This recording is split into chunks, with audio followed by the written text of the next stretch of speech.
Shalom, warga jemaat gereja Toraja Depok yang dikasihi Tuhan Yesus Kristus.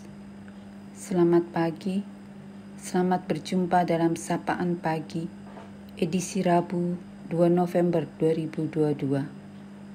Doa dan harapan saya, kita semua dalam keadaan baik, sehat, dan penuh sukacita, serta berlimpah berkat Tuhan. Sebelum kita mendengar dan merenungkan firman Tuhan, mari siapkan hati dengan berdoa. Bapa Surgawi, Bapa dalam nama Tuhan Yesus Kristus, Tuhan yang selalu baik dan mengasihi kami senantiasa. Kami bersyukur untuk berkat, pimpinan dan perlindungan Tuhan dari malam hingga pada pagi hari ini. Kami ada saat ini semua karena anugerah-Mu, karena kemurahan Tuhan. Saat ini kami mau mendengarkan sabda firman-Mu. Urapi kami Tuhan, agar kami dapat mengerti dan taat melakukan kehendak-Mu. Dalam nama Tuhan Yesus kami berdoa. Haleluya. Amin. Pembacaan Alkitab kita hari ini terambil dari 1 Korintus 5 ayat 1 sampai 13. 1 Korintus 5 ayat 1 sampai 13 yang berbunyi, memang orang mendengar bahwa ada percabulan di antara kamu, dan percabulan yang begitu rupa, seperti yang tidak terdapat sekalipun di antara bangsa-bangsa yang tidak mengenal Allah, yaitu bahwa ada orang yang hidup dengan istri ayahnya. Sekalipun demikian kamu sombong. Tidakkah lebih patut kamu berduka cita dan menjauhkan orang yang melakukan hal itu di tengah-tengah kamu? Sebab aku, sekalipun secara badani tidak hadir, tetapi secara rohani hadir. Aku sama seperti aku hadir, telah menjatuhkan hukuman atas dia yang telah melakukan hal yang semacam itu.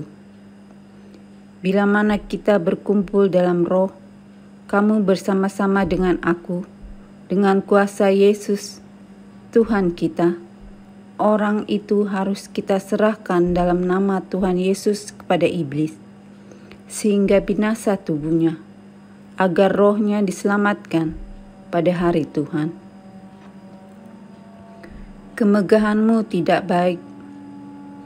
Tidak tahukah kamu bahwa sedikit ragi mengkamiri seluruh adonan?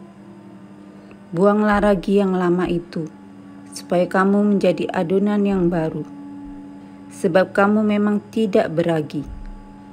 Sebab anak domba Paskah kita juga telah disembelih, yaitu Kristus. Karena itu marilah kita berpesta, bukan dengan ragi yang lama, bukan pula dengan ragi keburukan dan kejahatan, tetapi dengan roti yang tidak beragi, yaitu kemurnian dan kebenaran. Dalam suratku telah kutuliskan kepadamu, supaya kamu jangan bergaul dengan orang-orang cabul. Yang aku maksudkan bukanlah dengan orang-orang cabul pada umumnya dari dunia ini, atau dengan semua orang kikir dan penipu, atau dengan semua penyembah berhala. Karena jika demikian, kamu harus meninggalkan dunia ini. Tetapi yang kutuliskan kepada kamu ialah supaya kamu jangan bergaul dengan orang yang sekalipun menyebut dirinya saudara adalah orang cabul, kikir, penyembah berhala, pemfitnah, pemabuk atau penipu. Dengan orang yang demikian, janganlah kamu sekali-sekali makan bersama-sama. Sebab dengan wewenang apakah aku menghakimi mereka yang berada di luar jemaat? Bukankah kamu hanya menghakimi mereka yang berada di dalam jemaat? Mereka yang berada di luar jemaat akan dihakimi Allah. Usirlah orang yang melakukan kejahatan dari tengah-tengah kamu. Amin. Hati yang jernih dan benar. Amatilah ikan di dalam sungai yang mengalir. Ikan yang terbawa arus adalah tanda bahwa ikan tersebut mati atau menjelang mati karena mengejar makanan yang terbawa aliran air. Tanpa harus keluar dari air, ikan dapat bertahan hidup dengan melakukan penyesuaian geraknya sambil melawan arus. Yesus menyahabati orang berdosa, pemabuk, pezina, pelahap, pemungut cukai, dengan tujuan melahirkan pertobatan. Yesus mengasihi perempuan berzina sambil mendidik dan menuntun perempuan itu agar tidak berbuat dosa lagi. Perikop ini menggambarkan Paulus yang tegas melarang orang Korintus bergaul dengan orang tertentu karena berbuat dosa melampaui batas, bahkan tidak malu memamerkan dosanya tanpa penyesalan. Paulus sangat prihatin karena orang yang sudah berdosa malah menyombongkan diri. Lebih mengejutkan dan membuat Paulus cemas karena para tokoh atau pemimpin agama malah berdiam diri atau menolerir kebejatan warganya. Hubungan seksual pranikah harus ditentang karena kesucian pernikahan. Yesus sendiri memadamkan pernikahan sebagai relasi Kristus dengan jemaat sebagai mempelai. Karena itu penting sekali para pemimpin jemaat menentang kebiasaan pacaran generasi muda yang cenderung melanggar batas etika kesusilaan. Pemimpin jemaat dituntut agar jangan menjadi ragi, karena sedikit saja memberi toleransi justru akan merusak tanaman lebih luas. Dengan hati yang murni dan benar, gereja secara bersama dan bukan individu perlu mendidik umat berdasarkan firman Allah. Bahkan harus menghakimi bila warganya terlibat dosa serius, bejat, demi menjaga kemurnian gereja dan demi kesaksian pekerjaan kerajaan Allah.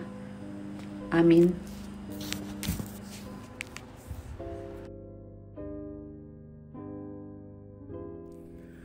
Demikianlah sidang jemaat Tuhan, sapaan pagi dari majelis gereja yang didasarkan pada firman Tuhan. Terberkatilah kita olehnya. Mari kita berdoa. Kami bersyukur kepadamu Tuhan di pagi hari ini, karena Engkau telah membangunkan kami. Engkau juga sudah boleh memperdengarkan firman-Mu yang menyapa kami dan memberi kami pengajaran agar supaya dalam menjalani hidup ini hati kami tetap suci, bersih, dan selalu menjaga hidup kami tetap kudus. Dan biarlah sungguh-sungguh dalam menjalani hari ini hidup kami tetap kudus, hati kami tetap suci, seluruh tingkah laku kami tetap berkenan kepadamu. Hamba-Mu yang sudah boleh menyampaikan firman-Mu, teruslah Tuhan memberkatinya juga, sehingga bersama keluarganya mereka tetap hidup dalam sejahtera Tuhan. Bapa di surga, Engkau sungguh Allah yang baik, dan kami percaya kebaikan-Mu itu akan terus kami alami sepanjang hari ini, seperti yang boleh dialami oleh kekasih-kekasih kami yang bertambah usia setahun hari ini, yaitu Priyansa Putra Sampeurang dan Ibu Sisilia Esti Saryasi. Tuhan, selamat ulang tahun untuk mereka, dan kiranya dengan pertambahan umur berkat Tuhan pun terus bertambah-tambah melalui harapan dan perjuangan mereka. Bapa di surga, Engkau mengetahui seluruh keadaan kami, umat-Mu di Jemaat Depok yang hidup dalam berbagai kenyataan, baik yang bersuka cita maupun yang bergumul. Tuhan, bagi yang bersuka cita, kiranya tetap mengingat Engkau, sehingga Engkau tetap menjadi landasan dari seluruh sukacita dan kebahagiaan hidup. Dan bagi yang bergumul, mereka tetap kuat dan yakin selalu bahwa Engkaulah sumber penghiburan, kekuatan, bahkan jalan keluar dari setiap persoalan apapun, seperti sakit, ditinggalkan orang-orang yang dikasihi, kegagalan dalam pekerjaan, dalam usaha, juga dalam pendidikan. Berbagai kasus-kasus yang terjadi secara hukum, ekonomi, dan persoalan-persoalan sosial. Tuhan, kiranya kami jemaat-Mu tetap kuat dan selalu percaya Engkau Allah yang Maha Kuasa dan baik. Berkati kami bersama menjalani hari ini sehingga terus sukses dan jauh dari segala hal yang mencelakakan hidup kami. Demikian juga bagi keluarga kami yang jauh, berkatilah mereka juga Tuhan, sehingga hidup mereka terus baik. Pemerintah kami dan pemerintah bangsa-bangsa, tidak henti-hentinya kami doakan, oleh karena kami yakin mereka alat-Mu, dan karena itu tuntun mereka menjadi alat-Mu dalam melayani umat-Mu. Sesama kami di berbagai tempat, kiranya Tuhan terus melindungi mereka, dan kami bersama-sama dapat menjalani hidup di dunia ciptaan-Mu ini dengan baik. Terima kasih Bapa, kiranya sepanjang hari ini kami jalani dalam ketulusan dan kekudusan hidup. Dan hanya Tuhanlah andalan kami, dalam nama Yesus Kristus. Amin. Sidang jemaat yang kekasih, jalani hari ini dan aminkan berkat Tuhan ini.